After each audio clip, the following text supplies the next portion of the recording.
Whalahiatu malo le leini sam bula talo hani talo whakoi kim the mauri halo ki to one talk karaki nako mai halo ni bilong malo le soifua maua ma le lange mama. Ma'a Brian Sangala here, Brian Sangala events specialist with episode 4 of MC slash public speaking, and today we're going to touch on something which affects everyone that does any form of public speaking, and that is the fear of public speaking itself. Now, to do a bit of a recap from last week's episode, I touched on the importance of preparation in regards to emceeing, but of course preparation for any type of public speaking is very, very important. So if you would like to watch that back for some great tips and advice, if I do say so myself, you can go back and watch that on my Facebook or YouTube channel, Ma'a Brian Sangala. So tonight, public speaking, one of the biggest, if not the biggest fears. And when we're looking at public speaking, it can be in any type of public speaking, public setting, whether it be practicing a whawhailoainga speech or something that you learnt in front of the family, even in the comfort of your sitting room, or at a big family function. You've been tasked with leading maybe a 21st, the 80th birthday, a wedding, a work presentation, emceeing, of course. And so all that involves the art, the craft that is public speaking. Now, let me read this out. Studies have shown that some people fear public speaking more than death. Death. That's a big fear if you fear public speaking more than death. And why? Why is it?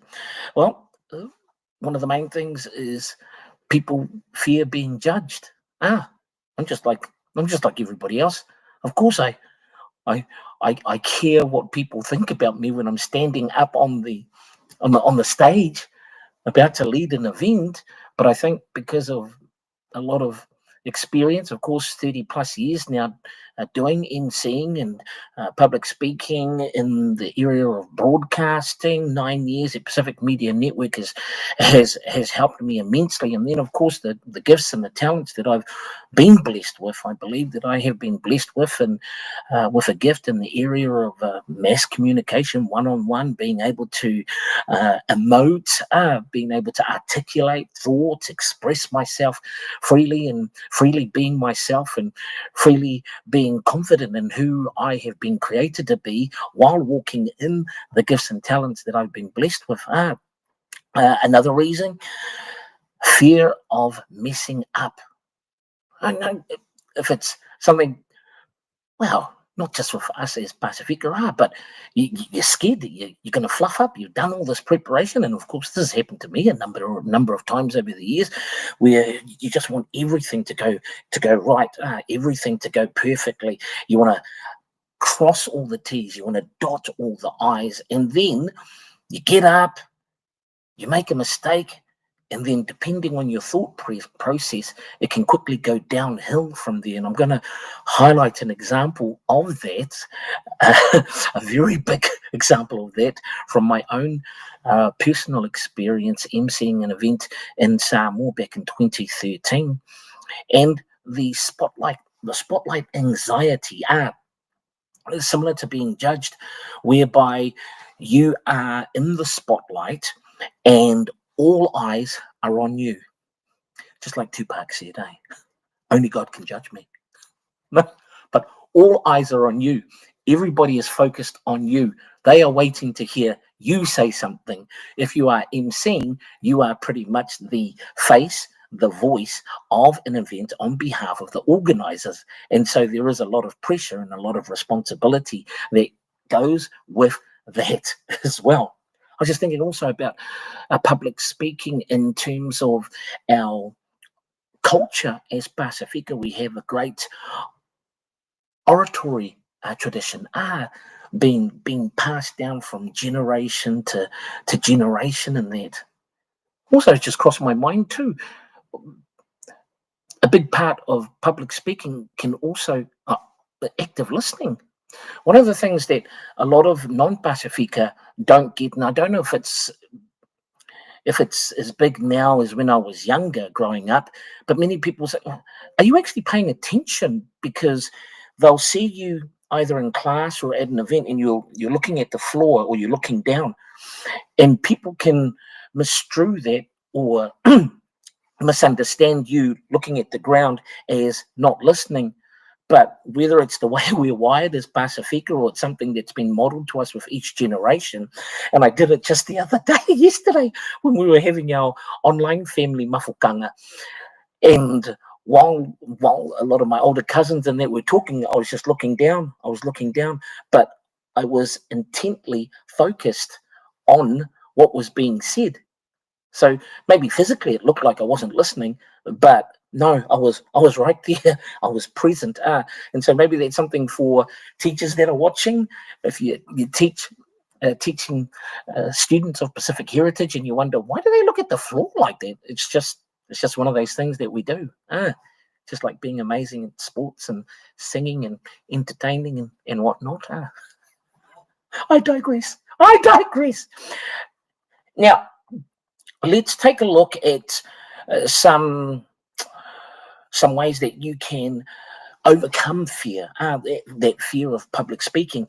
And I'd be a liar if I said that even 30 years down the track that I still don't get nervous or I still don't get an attack of the wobbly knees and that. There's like, if I don't, or if you don't, I don't know, maybe there's something wrong with you, but it's just natural. I think it's something natural in all of us. Okay, preparation is power. So the importance of a preparation, which I touched on in last week's episode, and how the preparation, not only the walking out, preparing for an event, preparing for a presentation, a wedding speech, etc., etc. But as you prepare, that in a way, it gives you confidence. It gives you that firm foundation upon which you can then do your presentation, lead an event, wedding, etc., etc. So preparation is a big one. Breathing and pausing. And when you're talking about breathing,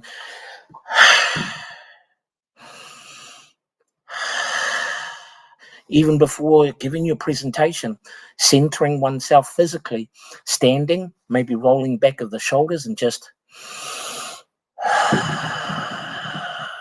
breathing out all the nerves, breathing out the tension, and then just go for it. Go for it.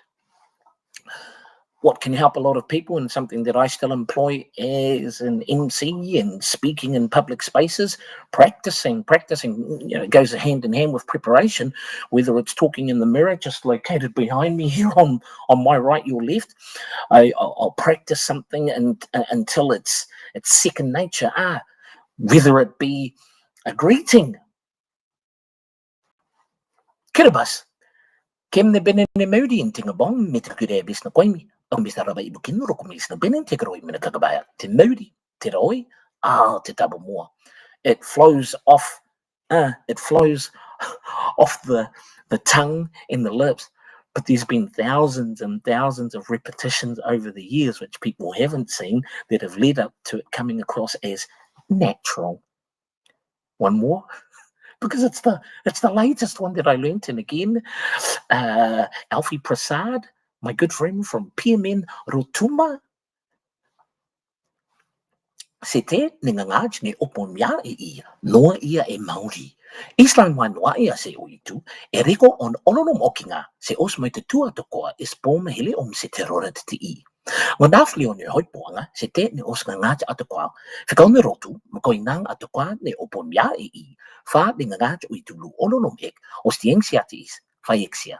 So again, it's just practicing, whether it's in front of your mirror or just practicing in an enclosed space. Whether you want to go, we've got Mangere Town Centre here, which has our little centre, not centre part or Central Court, not as big as the Ika at Otara Town Centre. You go and hop up on the stage anytime and just practice there in front of the matuas doing their shopping and that. So that's another one too. What I do from time to time, as the moment takes me, is focusing on one person. Focusing on one person, can be anyone. And if you have someone that you know in the audience or watching, why not even that? It's just focusing and honing in on that one person. Focus, as you focus and speak to that one person, the periphery disappears of others, which may add to the nerves. And then for a while you can do that, and then move to another spot of the stage, even moving physically in a space, whether it be on a stage or in the space where you're giving a presentation or leading a birthday or any event, can help. Just the actual movement, physically going to another part of the space, and then again addressing someone one-on-one. What you can do also is another tip is scanning foreheads. So you may have a large group, however many people in the group, however many people are watching, but you're scanning their foreheads.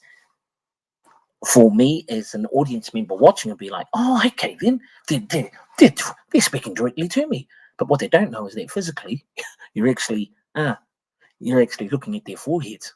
So those are some of the tips and that you can employ in terms of helping you to overcome the fear of public speaking. Or another one, if you want to be like me, and maybe it's my upbringing in Porirua, P-Town for life, that whole fight or flight mentality, that when you're on the stage and you're about to speak, you're about to lead, MC an event, and it's like, oh my gosh, nerves are overtaking you, and it's like that fight or flight.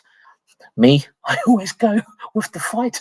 It's like I stand there, and whatever your thought process, you might be going down a rabbit hole, and it's like, you know what, stuff it, let's go for it. And then you just soar, you take that leap of faith.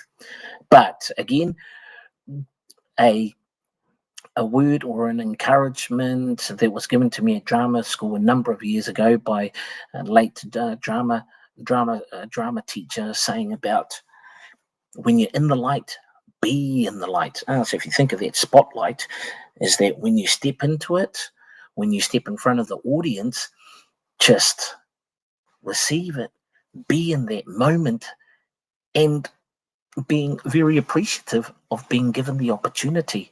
And I've touched on this before as well, with regards to having the mindset of serving, which will then take the nerves, or help allay fears and nerves, because your mind and your attention, your thoughts are now towards the people that you are serving through the role, again, whether it's a presentation, work presentation, emceeing, a wedding, whether you're speaking in front of a class, etc. It's just thinking, okay, I've done all this work, but now I want to serve it. I want to serve you with what I have prepared. And I tell you, it'll do wonders. It'll do wonders.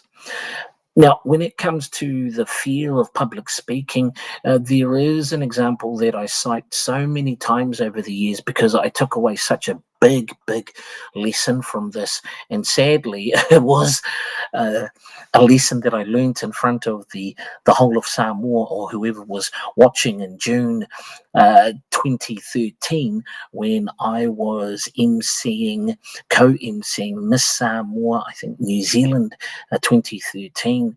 And I had been, up until 2013, I'd still been emceeing for a number of years, so I went through my usual process of preparation, prep, getting all my notes and everything, and especially because this was my first time emceeing an event in Samoa, so I dotted all the I's, I crossed all the T's, but because the day before, I got personal with myself in that I thought, okay, it's my first time to Samoa. I'm going to go visit my dad's family, because I'd never been to Vaiere, and Dad had passed only 4 years before.